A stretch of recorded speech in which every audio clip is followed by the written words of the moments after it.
আজ আমাদের সবচেয়ে বেশি গুনাহ আমাদের নজরের গুনাহ। আর এই নজরের কারণেই ধীরে ধীরে প্রত্যেক মানুষ যখন চোখ দিয়ে গুনাহ করে, এই মোবাইলে নারী দেখে, ছবি দেখে, উলঙ্গ দৃশ্য দেখে, হারাম নাজায়েজ ছবি দেখে, রাস্তায় দেখে বেপর্দা বেহায়া নারী দেখে, নিজের আত্মীয় স্বজনের থেকে হোক আর রাস্তার মহিলা হোক, প্রত্যেক মানুষের চোখে যা দেখে হারাম তা অন্তরে আইসা জমা হয়। আর অন্তর থেকে ধীরে ধীরে পরিকল্পনা, প্ল্যান, প্রোগ্রাম বাড়াইতে বাড়াইতে বাড়াইতে বাড়াইতে একসময় লজ্জাস্থানের দ্বারাও জিনা এবং ব্যভিচারের গুনাহ হয়ে যায়।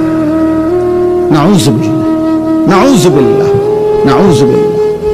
আজকে ছেলেরা, তোমাদের চেহারা দেখলে বোঝা যায় বাপ, মাত্র বয়স 18 বছর, চেহারার মধ্যে রসকস নাই। 16, 18, 20 বছরের ছেলেদের সাফা ভিতরে ঢুকে গেছে।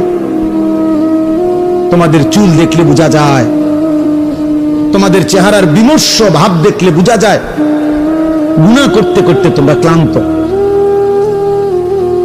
গুনাহ করতে করতে ক্লান্ত।